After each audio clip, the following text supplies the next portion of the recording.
All right. So, hi everyone. I'm so excited. Welcome to Power of Exposure with Rona Vega.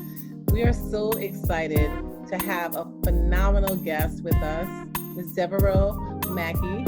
She is doing so many phenomenal things, and I just want you to hear her story, hear her journey, and be encouraged, and hopefully connect with her, understand her journey, and follow her path.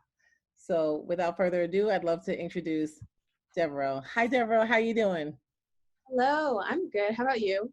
I'm excellent, excellent. So tell us a little bit about yourself, where you're from, and a little bit about your background. Yes, so my name is Deveraux Mackey. I'm a sophomore honors finance major at Howard University. I'm from Teaneck, New Jersey. I actually went to school in New York for most of my life, so I claim both New York and New Jersey all the time. But that's a little bit about where I'm from. But I went to school in New York City. I went to Horseman School, and I think that kind of shaped a lot of my journey as I matriculated to an HBCU. And I think that kind of is something, a unique story that you see out of a lot of independent schools. That's not a path a lot of people choose to take. However, I do think it is a great path for students of color, especially as they're looking to gain more opportunities and just gain more exposure to themselves and to their peers, and just learning about more about themselves and always having opportunities. I think that a lot of times people think that going to an HBCU, you are kind of given less opportunities, you don't have as much experience. However, my time at Howard has been the complete opposite. I think I have more opportunities than a lot of my peers, just because I'm in a community that is always looking to better me, enhance me, but also find ways to also enhance my resume. So I Wow. think that's also something that's really important to think about as you are matriculating through your middle school, high school, and then onto your college journey. Yes, go Um, HBCUs. I love it. I love that promo for HBCUs. I'm a graduate of an HBCU as well, so that's really important that what you're saying. I'm really glad you shared that. So what made you choose Howard University? Curious. so my Howard journey, I think it looks a little bit different. I did not go in thinking I was going to Howard. That was not like, oh my God, I'm going to Howard. It was always on my list. It was always a school that I considered, because not only did my dad go there, but his family went there. So it was a family school for me, but it was never something that was being into me. I have been going to homecoming since I was little, Oh, but it was kind of just like a social event more so, as looking at the school, because I know in my environment, HBCUs were never really pushed. So it was more of my family saying, I think you should really consider it. And so I applied to Howard. I actually applied early action. And that was more from a strategic point. I think everyone, when you're applying to the HBCU, it's good to apply early, just in terms of the scholarship standpoint, because they do give out a lot of funding early on. So just being at the beginning of that, I think that's very helpful. So I did apply early action, and I wasn't really sure. Like, I knew it was always on my list, but I wasn't really sure if that's where I wanted to be. And I started looking at other schools, and also I was looking at like money. I think you can have a great education and also not come out of school with debt. So as I was looking at a lot of these PWIs, I was not eligible for any financial aid. So all of this stuff was coming out of my parents' pocket. And as I was thinking about what kind of experience did I want in college, I knew I did not have a necessarily traditional high school experience, because I was very busy in high school. I was a part of my school, but I also did so many things outside of school. I wanted to kind of put that into my understanding of what did I want out of my college experience, and what did I kind of want to feel, how did I want to feel with my peers, but also with my professors. And that was something that I considered. So as I was going along my process, I think I applied to like 15 schools. wow. That was very common at my high school. Like, everyone applied to a lot of schools if you did an ED. And I think I narrowed it between two schools, and I think it was when I visited, and I think it was Admitted Students Day, and I visited, and Howard just felt like the place where all the points of my life just seemed to connect. Wow. People I met when I was like in middle school, people that I met at camp years ago. I went to a camp called Black Girls Rock, and one of the leaders at that camp, she works in administration at Howard, and she took the time to basically walk me around campus, introduced me to faculty administration and things like that. And I think I just received like a love that I did not get at a lot of other schools.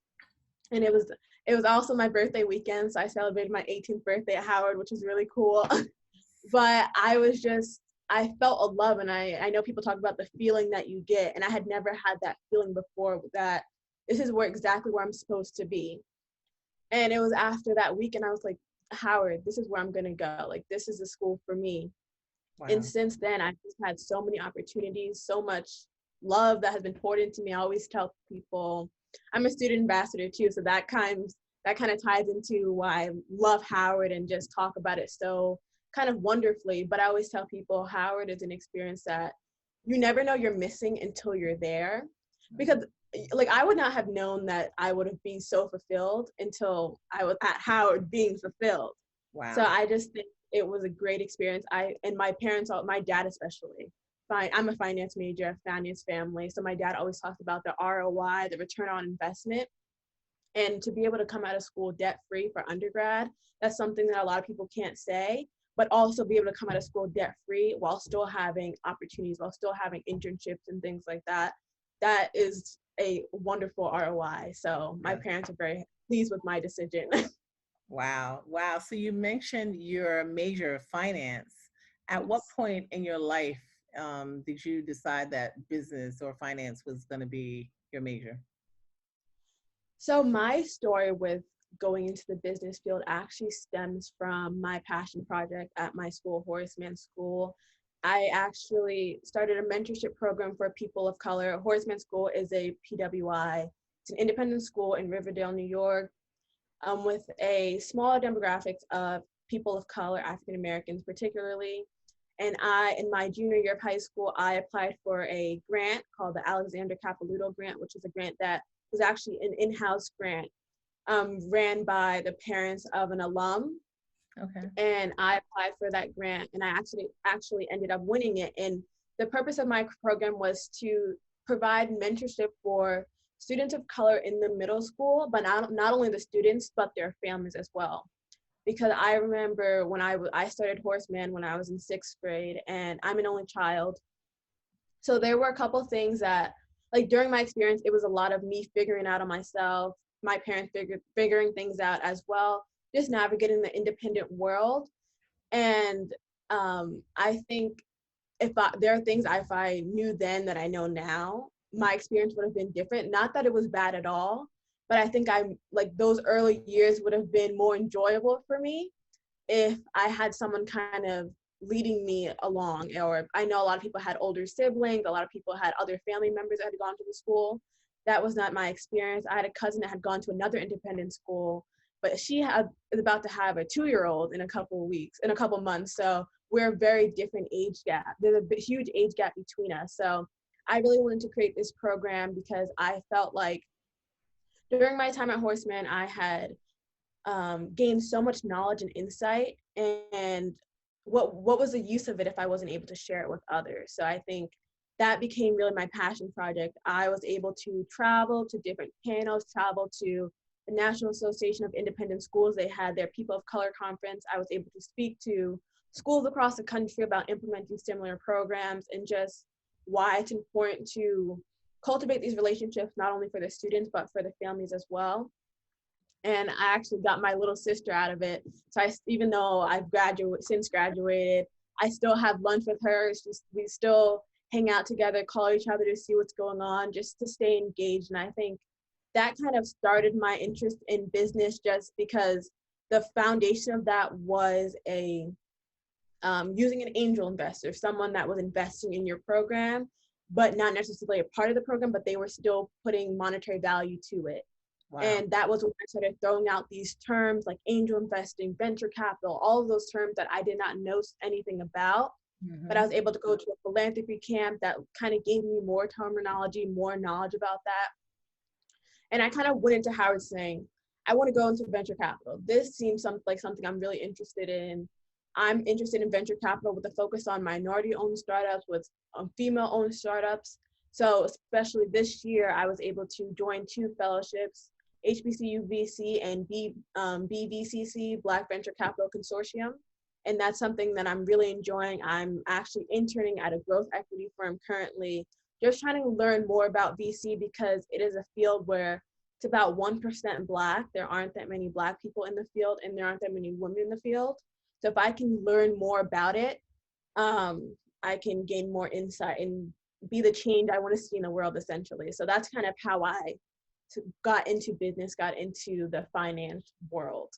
Wow, that's amazing. What a journey you've been on, and we haven't even scratched the surface. With that, I want to take a quick break, and I have so many questions for you. I've been trying to write them down as you've been talking. So we're gonna take a quick break, and we'll be right back with the phenomenal Deveraux Mackey. All right, give me a second. I want to close this door. Wow, this is great. Love good information. Good information. Wow.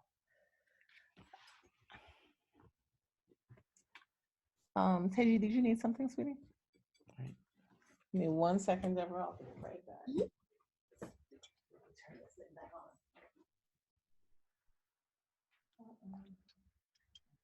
There we go.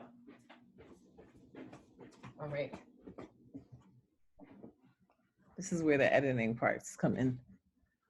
When I don't stop recording. That's a good idea, to take a drink of water. Huh. All right. I have my water right here. Mm-hmm.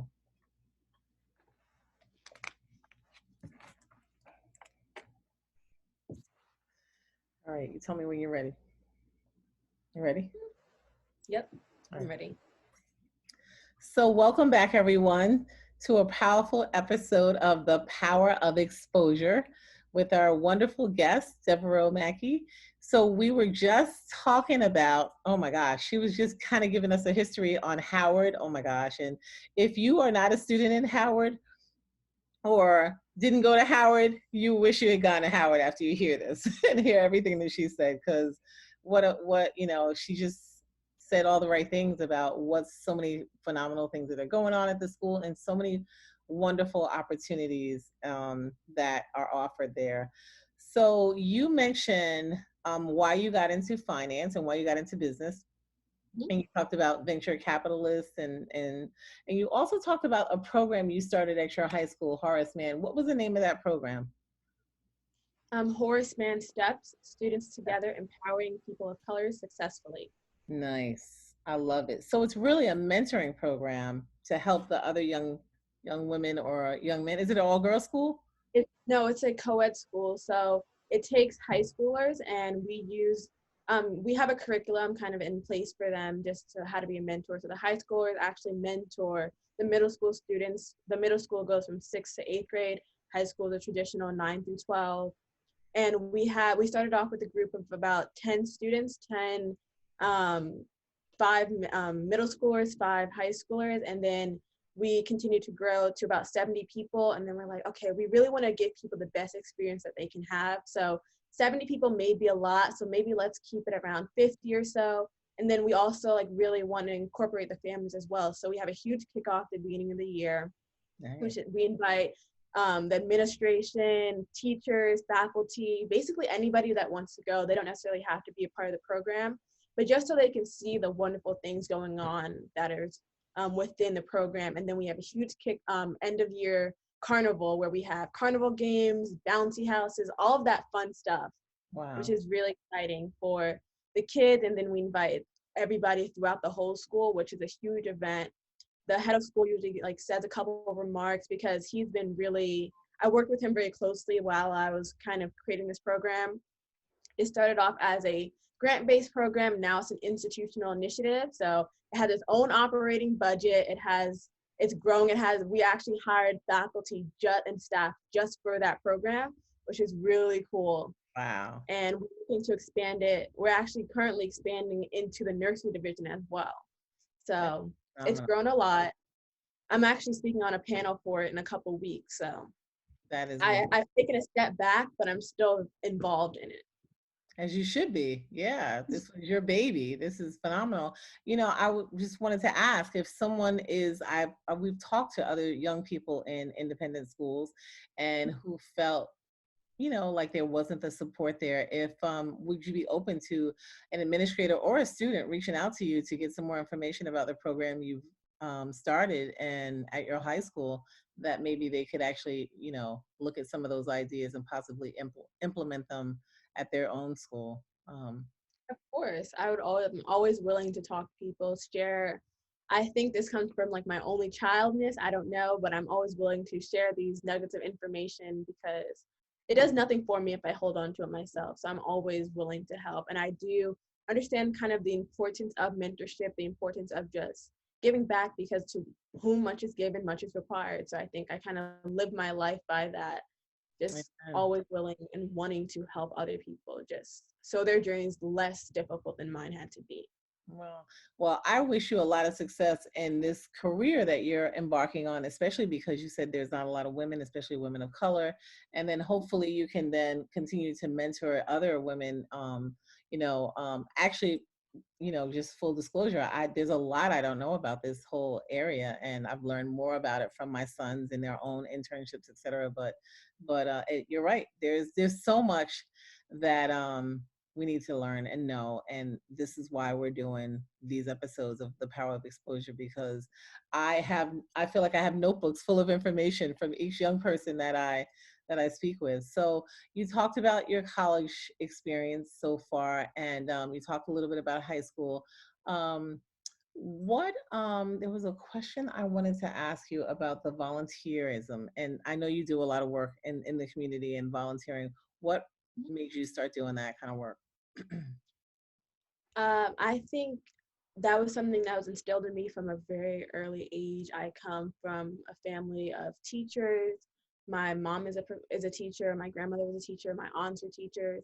My grandfather was a pastor. So that was just something that was just always within me. It was kind of from, I think, since the very beginning of my life. Like we always said, like to whom much is given, much is required. And I'm very like faith-based, so just you have to be a blessing onto others as well, as same as God has been a blessing onto you, you be a blessing onto others. Especially if you have a lot, it is kind of your responsibility to bless other people's life, and that can take so many different like forms, so many different paths, however you want to do that. But it is our job to continuously give onto others and make the world and make our community better. So think over quarantine, I was getting really frustrated because I could not necessarily go out and protest. So I started these protest bags because I'm a part of an organization on campus, and we were saying, oh guys, let's start like making protest bags for people that are out on the front lines trying to do the work. And if you cannot do the work, there's always something for you to do. So kind of finding your space in that realm. So I called my cousin and we started making protest bags, and then we started reaching out for donations and tapping into all those communities that you're a part of, because I think especially young people, we forget that as we're like matriculating, as we're getting older, these communities do not go away. Like they're still there, they're still willing to help you, they still want to be invested in your life. Yep. So just tapping back into that. So I think we gave away about 375 protest bags. We partnered with the New Jersey Black Caucus, and it was actually became bigger than I thought it would be. It was something that I was just going to do on the side, but then it ended up taking my whole living room.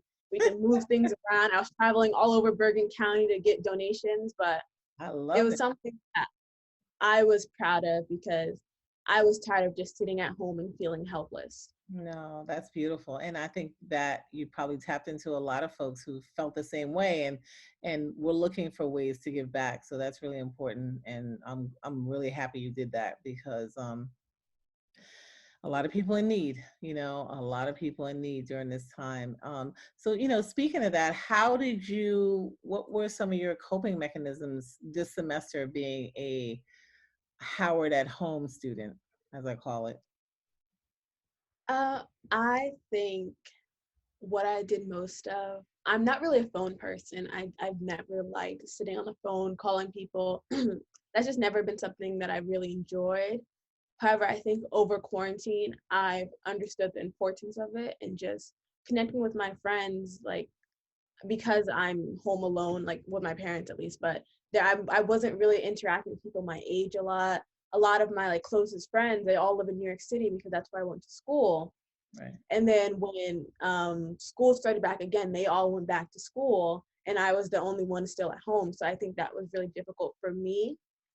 So just making time to connect with people whenever I could, I think that was really important. And even though it wasn't the way we wanted it to look, just being involved, being engaged with each other, I think that was important. And just trying to see people, social distancing, of course, but just trying to see people when you could. Taking those necessarily trips to visit people just because that is important, spending more time with my parents.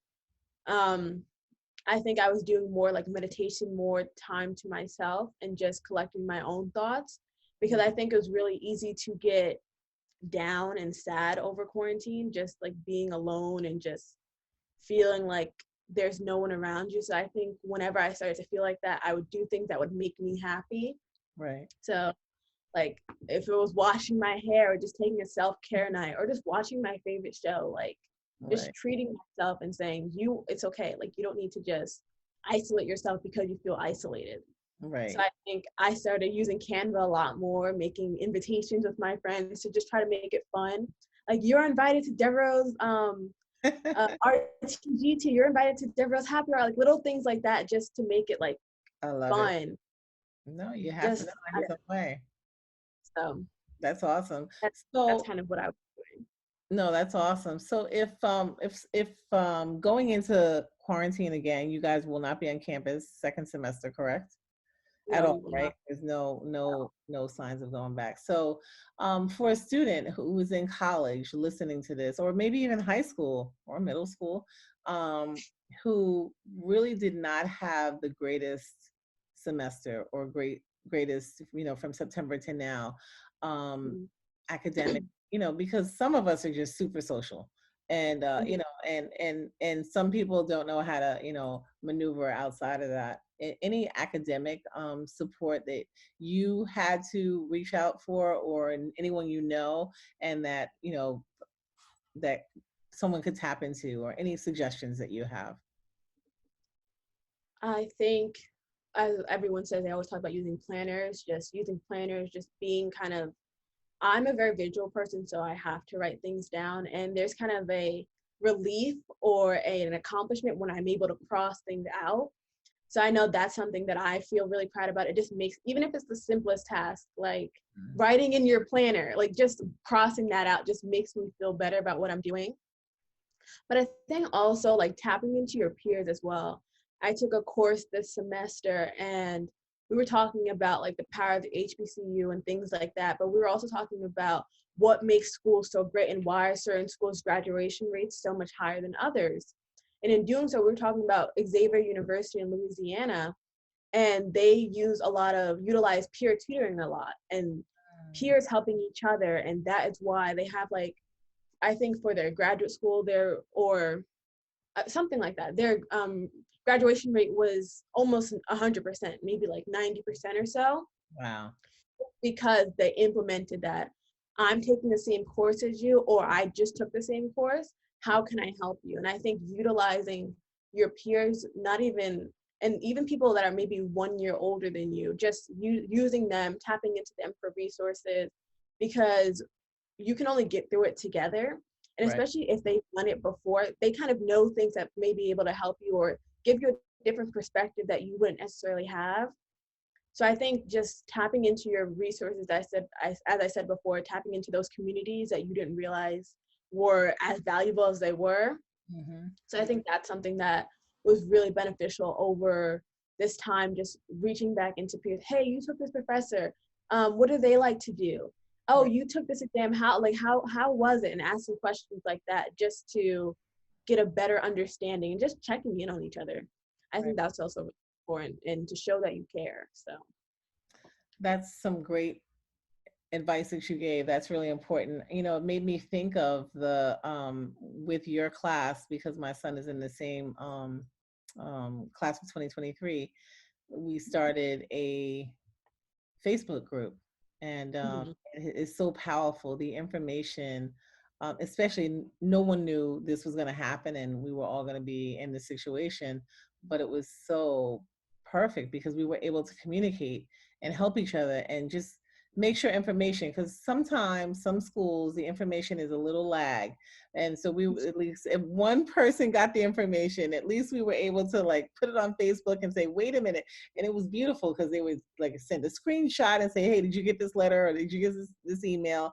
And of course some students communicate more with their parents than others, so then there's that. So what I'm thinking about as you were speaking is kind of like maybe reaching out to the group now that we've all been through one semester, and just kind of seeing how everybody did, or not even just asking that question, saying, hey, are we interested in starting a support group for our kids going into this next semester, and putting that out there, because everybody is going to fare differently in this situation. And I know parents are struggling, with younger kids as well. And then, I'm starting to hear from parents of college students who are just like, now that they're seeing the grades, because, generally we don't know what's going on. And and they're like, oh boy, this is not good. And now how do we move on to the next semester, or do we take a break? Or so I think some of those types of things are coming up. So I'm glad we have that Facebook group. I think it's about maybe 300 of us on the group. It's pretty impressive. And it's so funny because when I say something to my son, he's like, how did you know that? And I'm like, I think my mom, like, did you hear about this? I was like, what are you talking about?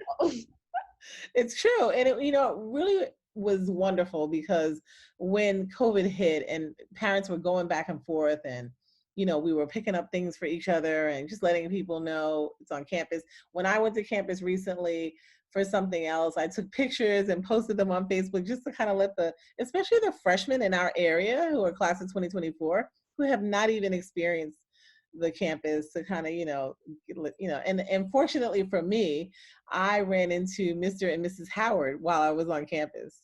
And so I was able to post that. They actually did a live Facebook for me.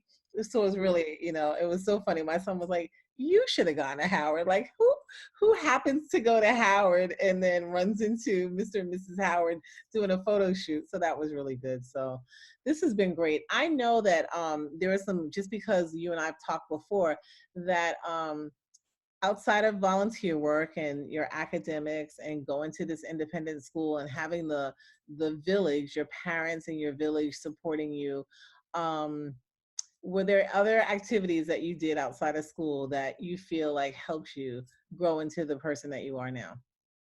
Yes. So throughout middle school, high school, I fenced. That was my sport of choice. I think that was something that was very different for a lot of people. People usually turn their head when I say that, but I started fencing at the Teaneck Rec Center when I think I was like 12 or 10 or something like that. And the coach at the rec center actually encouraged me to join this club that was in New York City. And she told my mom, she's like, there's nothing more I can do. I think she needs to go off and experience that so she can learn a little bit more.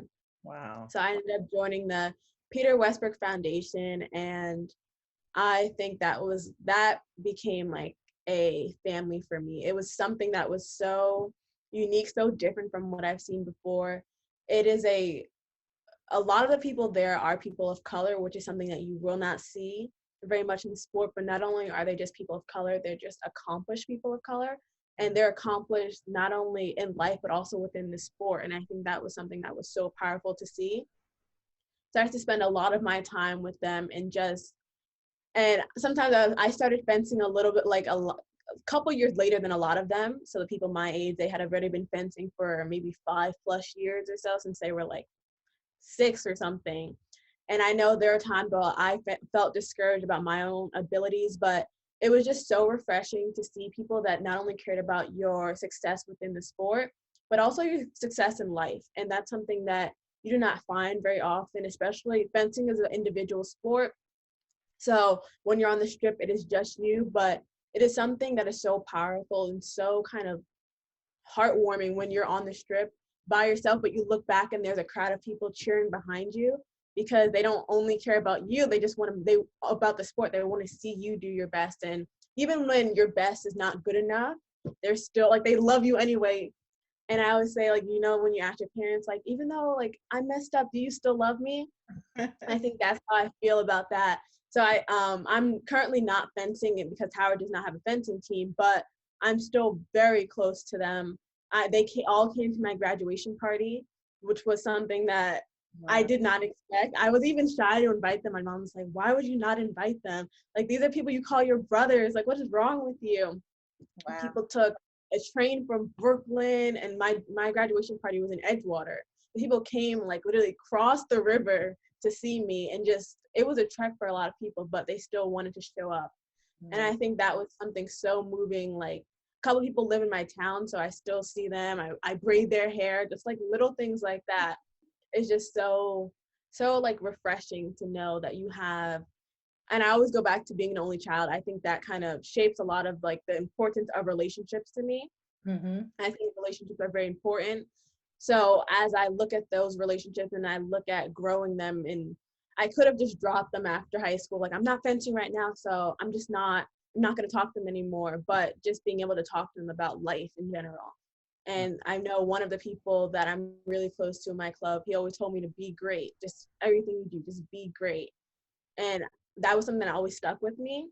So I have so much love for the Peter Westbrook Foundation, for the Peter Westbrook family. Like, they've just always taken a liking to me, and that was something that I will always appreciate. Wow. That's really good. You know, a lot of people who are doing successful in other areas talk about, a sport or an artistic passion that they have that kind of help them find some discipline, or just kind of, is there a release, an outlet, a way to deal with stress and that kind of stuff. So that's wonderful. So it's interesting that you chose Howard even though they didn't have a fencing team. And was it something you didn't want to do in college, or? No, I was looking at like fencing programs and schools with fencing programs. However, I was really looking at the totality of things, and I think that was a drawback. I actually went into Howard thinking I was going to be able to fence for like Georgetown or one of those other schools, but I was working on it with the ADA, and then COVID happened, and then it was kind of things went up in the air. But I went into Howard thinking I would still have the opportunity to fence somewhere else, even Wow. if it wasn't until at Howard. Hey, maybe you could start a Howard fencing team while you're there. Never know. That is something that we have spoken about. That is something that always in the back of our mind. No, definitely. That would be awesome. So, you've told us so much about what you're doing, how you're doing it. Where do you see yourself? What is your goal after Howard? I know you're a sophomore. Are you a sophomore or junior now? What sophomore? Where do you see yourself after Howard? Or actually, where do you see yourself in the next couple of years at Howard and then after?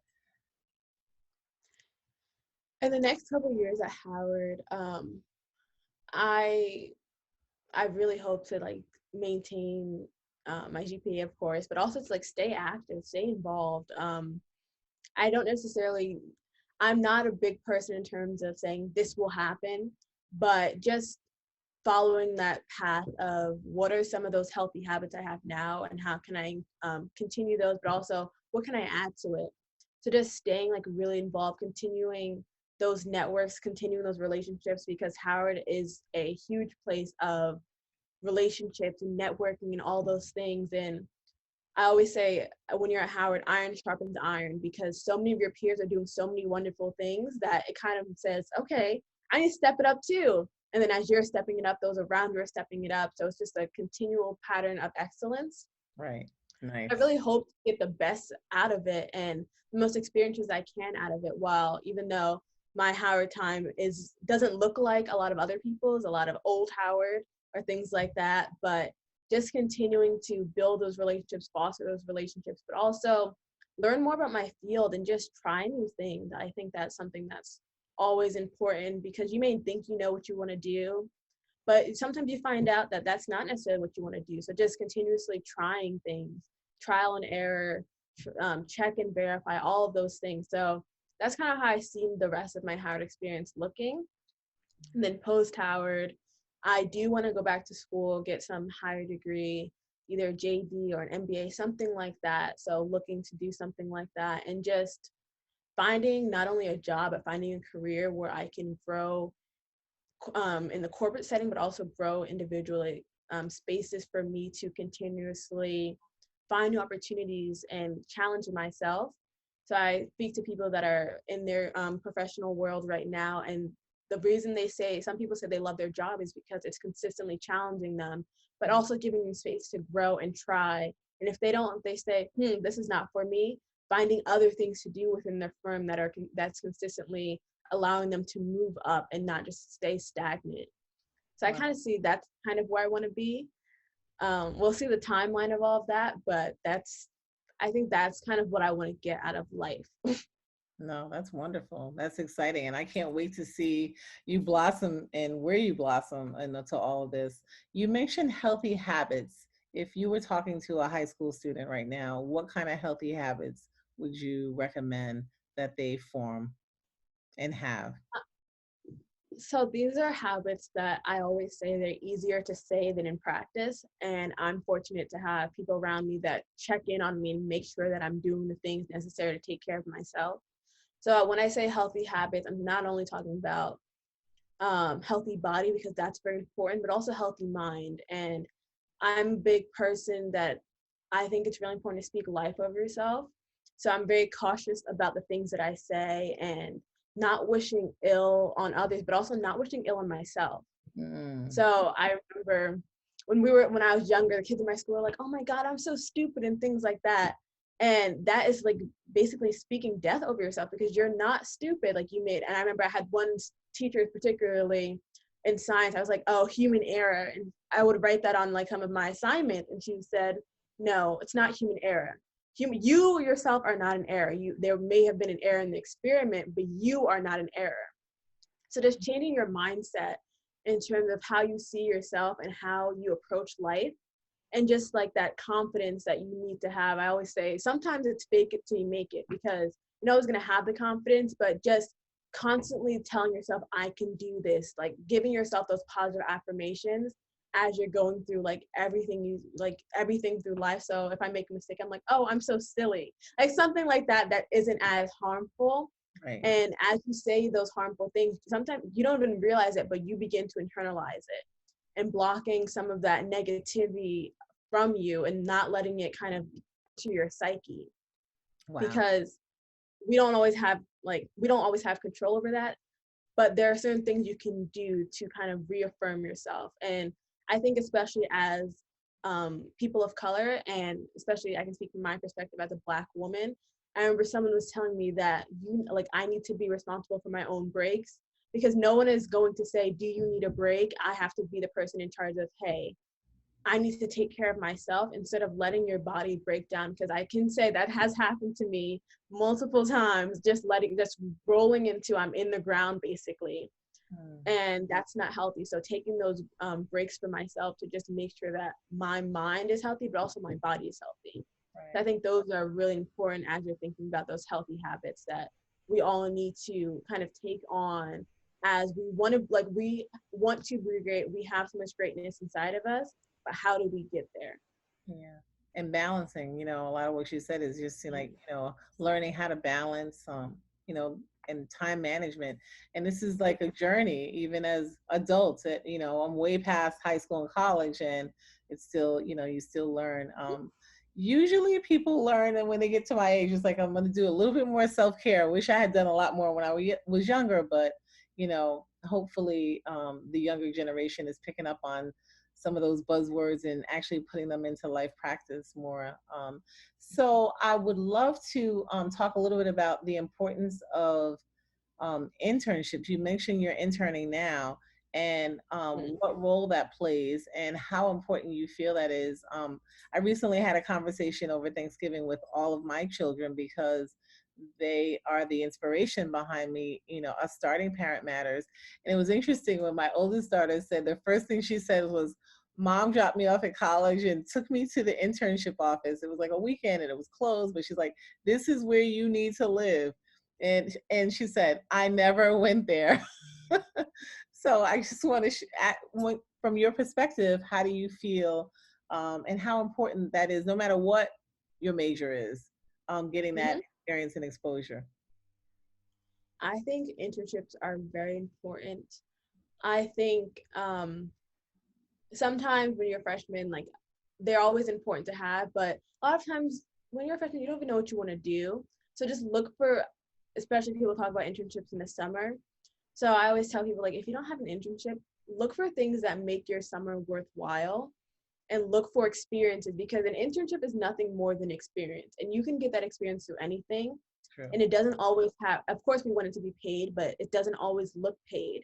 So you need to build those networks, build those experiences wherever you can, because that is what counts. That is what's really going to matter. So as you're building those connections, that can turn into something else, and you never know what dotted lines are connected, because a lot of times, especially young people, we look at things very singularly, but we don't realize that this is connected to that, and this person knows this person. So just going out and always showing up as your best self, I think that's really important.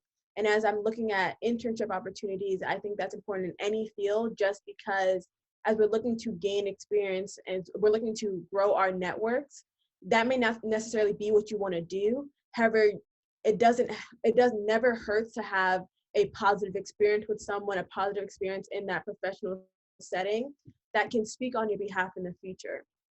So I think internships are nothing, they are a little bit more, but they kind of are nothing more than just, what do I like? Right. How do I find out what I like? Because you're never going to know what you like unless you actually go out there and figure it out, or like have that hands-on experience. So Right. I have, my internship opportunities have been through Howard, and some of them have been outside of Howard. So just not being so singly focused as to this is the only place this can happen. Look for opportunities everywhere, because they are everywhere. And this is a pro and a con to my life, but sometimes I always say I just keep going until God says stop, until I hit a red light. If it's like, well, this is coming up and this is coming up, I'm just like, this means I should be going for it, and whatever happens, happens. But I do think there are some negativities to that, because sometimes you run yourself too much and you overwork yourself and take on a lot more than you can chew. But I do think there is so much power to looking for opportunities everywhere, because you never know where they may be. And there may be opportunities that are not advertised. And just because you spoke up, that can be so helpful. And just never be afraid to, because you have to be your own biggest advocate. And I think that's very important. So if you cannot speak up about yourself, you cannot expect others to do that for you as well. So just, I think that grit and that confidence, but also that humility, it would really take you far into having those internship opportunities. Wow, that was well said. You talked about being your biggest advocate, and that takes a lot of time. And, it is something that I wish we could incorporate, and we should incorporate some way with the soft skills, learning soft skills in high school and middle school for young people. So by the time they're graduating from high school, they have learned how to advocate for themselves. Because if you get into college and you don't feel that confident and know how to advocate for yourself, you could be at the most phenomenal university or whatever and miss all those opportunities because you're still trying to learn how to, navigate and network and advocate for yourself. So these are all some of the programs that, Parent Matters is really looking into, offering webinars and Zoom calls to help young people get to this point. I know my oldest son is working with a lot of Teen X students, and his group are working with different initiatives to help them at the high school level to get to a certain point and get to a certain level of confidence, self-confidence in themselves, and learning how to advocate for themselves. So that is what you said is just very important. So I'm really excited about that. So I just want to thank you for this wonderful afternoon of learning about your phenomenal self. I know you also were a part of the first time I actually heard your name in TNEC was you were a part of the oh my gosh, it's drawing a blank. My daughter was a part of the Board. say it again. TNEC, yeah. Yeah. TNEC, yeah, advisory board. I actually, that's kind of where my start. I think I started YAB when I started doing YAB when I was in 8th grade, and I did it all the way till I graduated. So wow. Yeah. How I did a lot of that. What'd you say? How important was that? Yeah.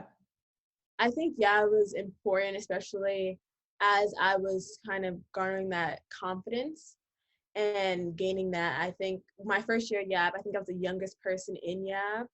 And I just said, okay, well, I'm gonna apply for a position, because you have to do like a little speech or whatever, and basically tell your peers why they should vote for you. So I think my first year at YAB, I was co-vice chair, and just doing something just because, why not? Hey, why can't I? So I think that was kind of my mindset, that I used to be very shy when I was younger, and just having that mindset of, okay, I cannot always just stand by the pool waiting for things to happen. Sometimes you just got to jump in, and then what happens. You're in the same place you started off with, even if the answer is no. So I think I just looked at that in terms of, I'm going to apply, I'm going to give my little speech, even though I don't know anybody in this room. But I said I wanted to be more involved in my community. I think that was something I always struggled with. I always lived in Teaneck, but I never always felt connected to Teaneck. So that was part of me looking for ways to be engaged with Teaneck again. Right. And from then I just continued on until I think I was the chairperson the next year. And I was chairperson up until I think my senior year, where I stepped down. And so that was something that I gained a lot of confidence. People wrote my rec just because I was always engaged, and just that leadership skills of making the agendas, leading those meetings. And I think those were a lot of the hard and soft skills that gave me the confidence and gave me the experience I needed as I grew up and as I matriculated through high school and college. Wow, that's wonderful. And what a great experience. Like I said, that was when I first heard your name. I think our councilwoman said, "Oh my gosh, you have to meet this phenomenal young lady who's working with the Youth Advisory Board." And so I'm so glad you had that experience, and I'm so glad you were able to play a vital role in there and make such an impression and on our town, because we live in a place where we have a lot of young people that are very involved. And whoever's watching this, hopefully understand and know that being involved in your local township, whatever's going on, is super important. These are also things that look really, really good as you're applying to colleges and for scholarships, because you could be the smartest kid and get the best grades. But I truly believe that a lot of these committees that are choosing scholarship candidates or students for college are looking for very well-rounded individuals that, and giving back is huge. Giving back is just a huge part Yes. of who you are, and it makes a big difference. And when people look at what you're doing and what you're going to bring to that college or university or job even, it makes a big difference. So I just want to say thank you again for spending the afternoon sharing great information with us, telling us your journey, your story, and inspiring another young person to possibly go to an HBCU, learn a little bit more about an independent school and how it's run, because that can definitely be a different experience. And we actually live in an area where many of our middle school kids decide to go to many different high schools, including our local high schools. So there are so many different options. And I often see parents a little frazzled about like what's the right decision.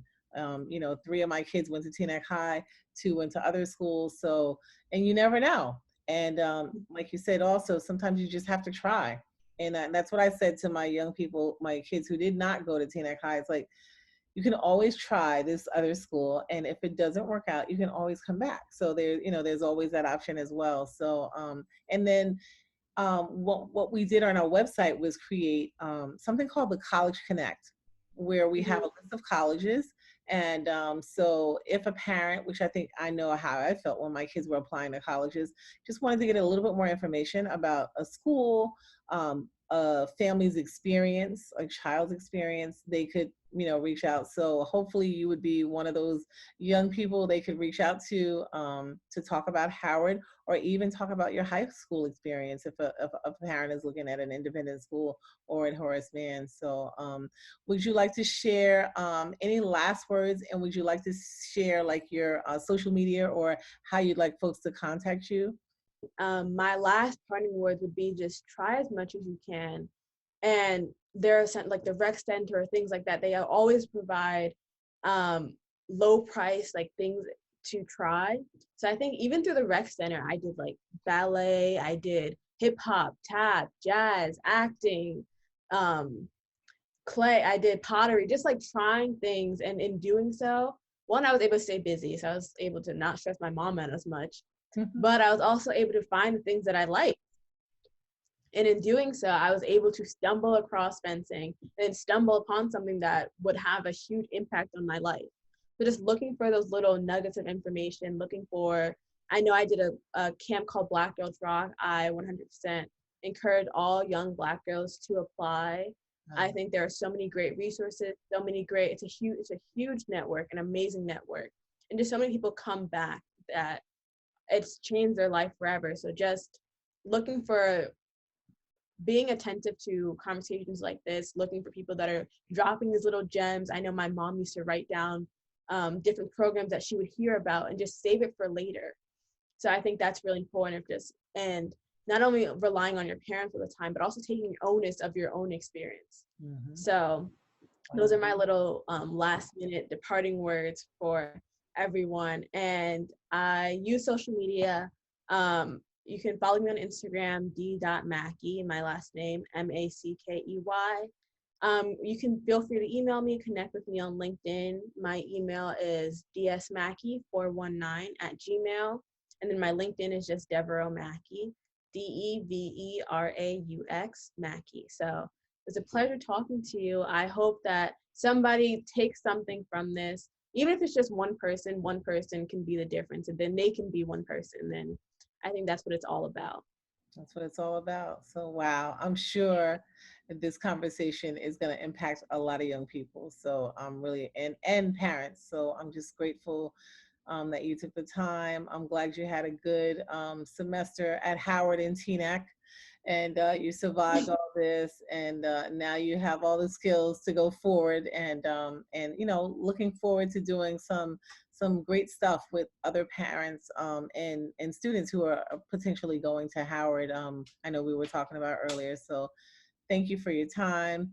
Merry Christmas, happy holidays, and much, much, much love to you and your family. So thank you. I'm going to give Wakanda a hug. Have a wonderful day. We'll be in touch soon. Bye. Bye.